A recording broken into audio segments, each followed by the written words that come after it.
경상도의 한 장로님, 제가 새벽기도에는 충청도라고 했는데 바꿨습니다. 우리 경상도니까. 경상도에 사는 한 장로님이 있었는데 이 장로님은 성경도 많이 읽고 신앙도 좋아서 사람들에게 칭찬을 많이 받고 존경받는 장로님이셨습니다. 한여름에 저렇게 장맛비가 막 내립니다. 비가 억수로 많이 옵니다.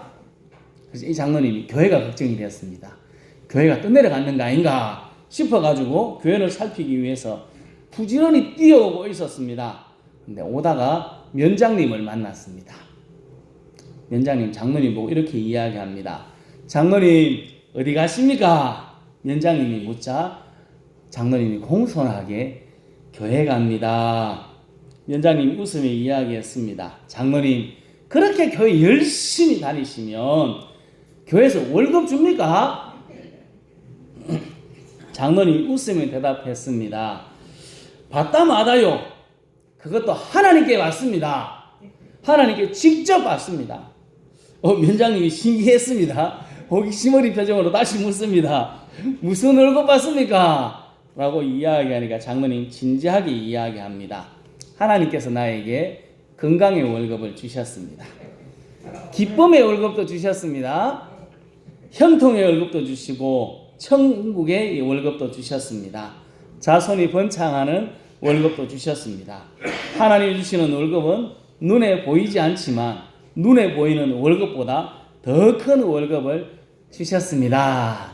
라고 비 맞으면서 이야기했습니다. 왜 우리에게 신앙생활을 열심히 하느냐 라고 물으면 우리는 뭐라고 대답할까요? 좋으니까 기쁘니까 합니다. 그렇게 이야기합니다. 여러분들이 저보고 뭘 만들 때 안 힘드냐고 이야기합니다. 제가 뭐 요리를 하지 않습니까? 쓸데없는 요리만 합니다. 도토리 묵을 만들고 찌짐을 굽고 이런 게 하면 여러분들이 안 힘들까 생각합니다. 재밌습니다. 재밌으니까 하겠죠. 뭐 재미없으면 하겠습니까? 아주 재밌습니다. 여러분들을 고문하는 것 같아서 더 재밌습니다. 여하튼 재미 좋습니다. 그 기쁨이 뭐냐? 어떤 기쁨이냐고 물으면 대답하기는 참 난감합니다. 어떻게 설명이 잘 안 됩니다. 그냥 좋고 기쁩니다. 소금도 먹어봐야 짠지 안 짠지 알 수 있습니다. 신앙생활의 기쁨도 맛보지 않은 사람은 알 수가 없습니다. 요한복음 14장 27절에 보면 이렇게 말씀합니다. 같이 읽겠습니다. 평안을 너희에게 끼치노니 곧 나의 평안을 너희에게 주노라. 내가 너희에게 주는 것은 세상이 주는 것과 같지 아니하니라. 아멘. 우리 속에 있는 평안, 우리 속에 있는 즐거움, 그것은 세상 사람들이 줄 수 있는 것도 아니고 세상에서 줄 수 있는 것도 아닙니다.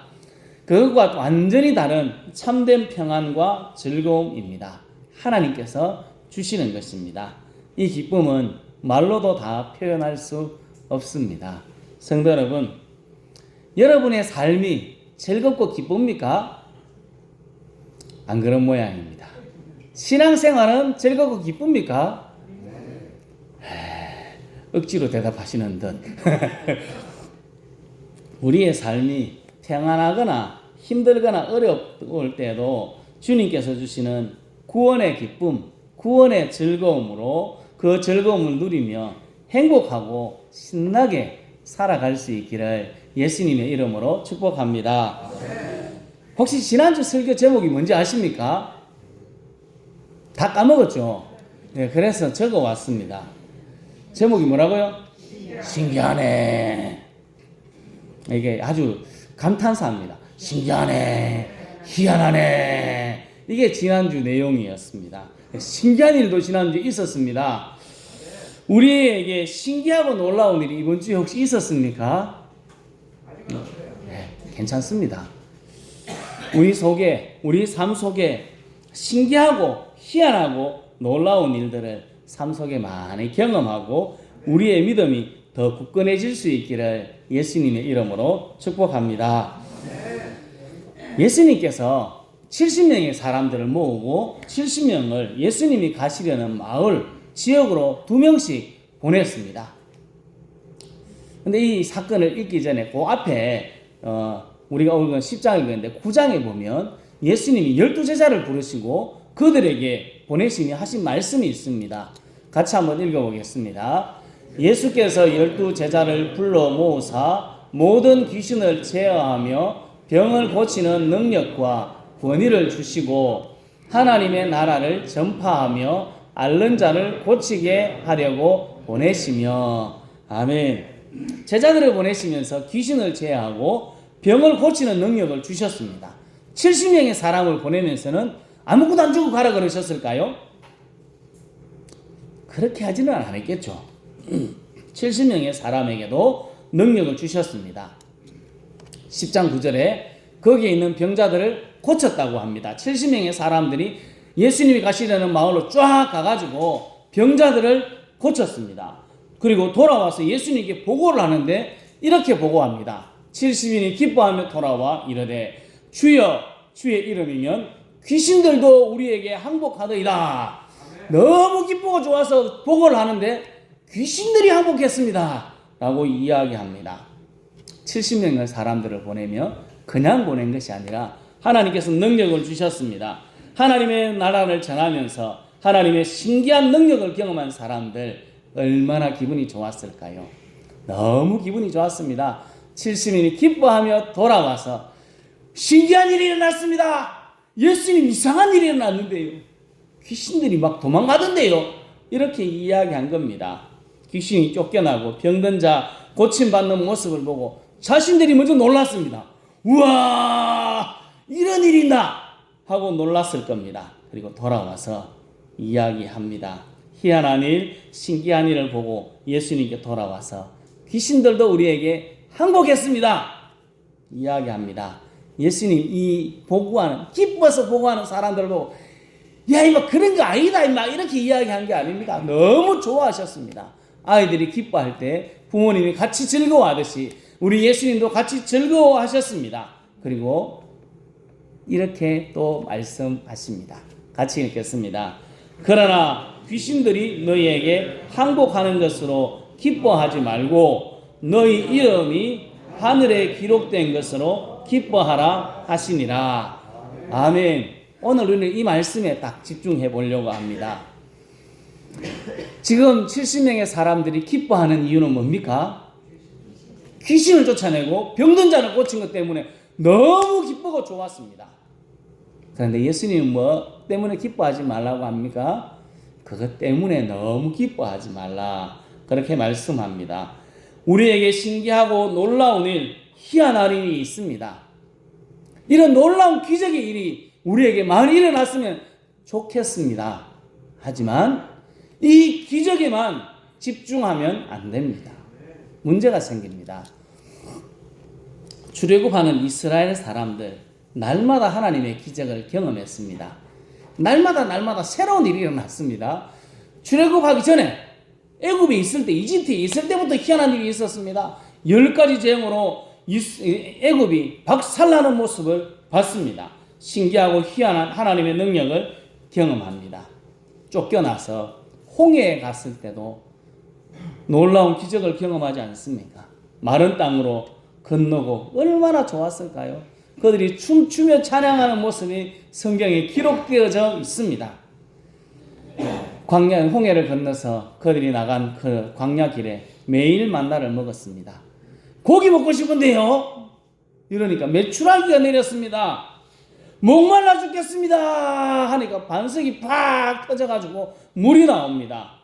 저 앞에 적이 들어옵니다. 아말렉 적이 쳐들어왔는데 이스라엘보다 더 강했습니다. 하지만 그들을 이겼습니다. 40년 동안 광야에 살았는데 신발 한 번도 안 갈아 신었습니다. 40년 동안 똑같은 신발 신으신 적이 있습니까? 없죠. 그런 신발 만들면 그 신발 공장 망합니다. 옷도 40년 동안 한 번도 안 갈아입었습니다. 그 옷 계속 입어도 안 떨어집니다. 아이고 가죽 옷인가 떨어지지도 않습니다. 너무 좋았습니다. 그런데 이런 놀라운 기적들을 40년 동안 매일 경험했는데 그러면 우리는 어떻게 해야 될까요? 너무 기뻤지 않겠습니까? 근데 이스라엘 사람들 잘하는 게 뭡니까? 원망하는 일입니다. 맨날 기적을 경험하고 있으면서도 매일 하는 것이 원망입니다. 기쁨이 아니라 원망의 삶을 살아갑니다. 이스라엘 사람들 원하는 것은 오늘도 기적, 내일도 기적, 모레도 기적입니다. 기적, 기적, 기적. 더 강력한 기적을 원했습니다. 매일 만나를 먹는, 농사 아무것도 안 하고 아침마다 만나를 먹었습니다. 고기 먹고 싶으면 고기도 먹었고 하고 싶은 거 다 했습니다. 그런데 더 큰 기적을 원했습니다. 날마다 나타나는 기적은 아무것도 아니었고 그것에 만족하지 않으니까 원망한 것입니다. 귀신들이 항복하고 병 고치는 거 참 중요합니다. 하지만 그것만 따라가면 뭐가 될까요? 계속 그것만 하다 보면 아무것도 아닌 것처럼 됩니다. 병이 오늘 또 낫고 내일도 낫고 모레도 낫습니다. 그럼 그 다음 날은 뭐 할까요? 안 낫습니다. 별거 아니네. 이렇게 하고 가쁩니다. 원망하기 시작합니다. 신기하고 희한하고 놀라운 일만 따라가면 결국 원망하고 마는 것입니다. 예수님께서 귀신들이 너희에게 항복하는 것으로만 기뻐하지 말라고 하셨습니다. 그게 나쁘다고 이야기한 것은 아닙니다. 그것만 따라가지 말라는 것입니다. 그것만 기뻐하지 말라는 것입니다. 우리에게는 기적이 아니라 예수님을 바라보고 기적을 행하시는 능력의 주인 되시는 하나님을 바라보는 것이 중요합니다. 성도 여러분, 신기하네, 희한하네 하는 기적만 따라가다가 원망의 삶을 살아가는 것이 아니라 예수님을 바라보고 하나님께 집중하는 삶을 살아갈 수 있기를 예수님의 이름으로 축복합니다. 20절을 다시 한번 더 읽을까요? 그러나 귀신들이 너희에게 항복하는 것으로 기뻐하지 말고 너희 이름이 하늘에 기록된 것으로 기뻐하라 하시니라. 아멘. 우리가 진짜 기뻐해야 될 게 뭡니까? 우리의 이름, 내 이름이 하늘에 기록된 것입니다. 나 밟을 때 나의 이름, 나 밟을 때 나의 이름, 나 밟을 때 나의 이름, 부를 때에 잠시 참여하겠네. 이 일이 가장 기쁜 일입니다. 우리의 이름이 하나님의 생명책에 기록된 것으로 기뻐할 수 있습니다. 신기하고 놀라운 기적이 없다 할지라도 우리의 이름이 생명책에 기록된 것으로 기뻐할 수 있습니다. 히브리서 11장은 믿음장이라고 합니다. 믿음장을 끝내며 참 어렵게 산 사람의 이야기를 기록합니다. 큰 어려움만 당한 사람들, 그렇지만 끝까지 믿음을 지킨 사람들의 이야기가 나옵니다. 그들의 삶은 비참했습니다. 너무 어려웠습니다. 우리가 생각하는 기적을 기대했지만 한 번도 기적이 일어나지 않았습니다. 하지만 그들은 믿음으로 끝까지 달려갔습니다. 그들을 하나님은 이렇게 평가합니다. 같이 읽겠습니다. 이런 사람은 세상이 감당하지 못하느니라. 아멘. 세상이 감당할 수 없는 믿음의 배가 믿음의 거부들이었습니다.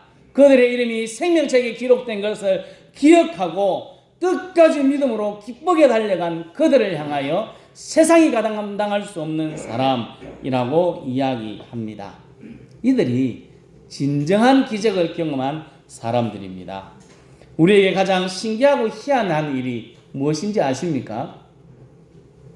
우리 여기 앉아있는 우리들에게 가장 신기하고 희한한 일, 그것은 우리의 이름이, 나의 이름이 생명책에 기록된 것입니다.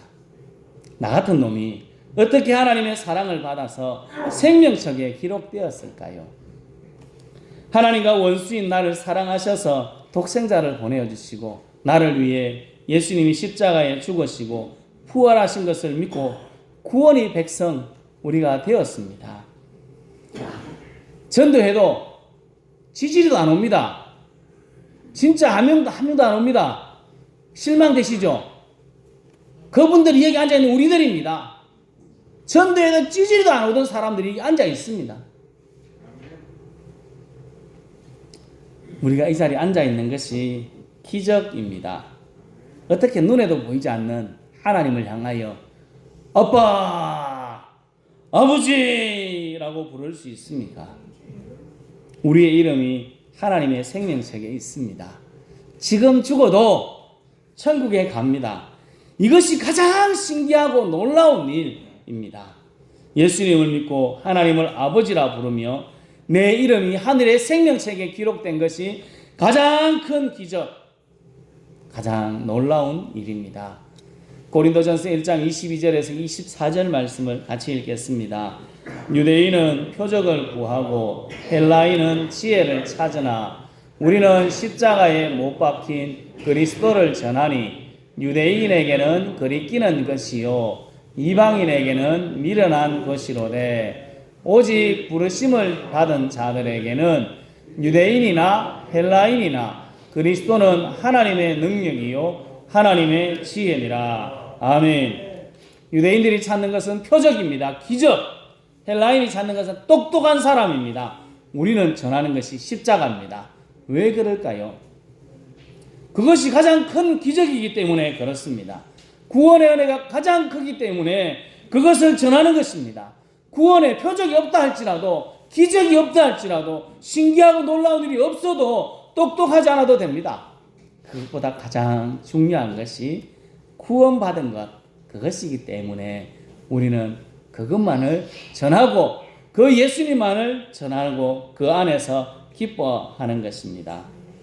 성도 여러분, 우리에게 일어나길 기대하는 신기하고 놀라운 일, 기적만을 보고 기뻐하지 말고 내 이름, 우리의 이름이 하나님의 생명책에 기록되어 있음을 기억하고 기뻐하고 즐거워하는 삶을 살아갈 수 있기를 예수님의 이름으로 축복합니다.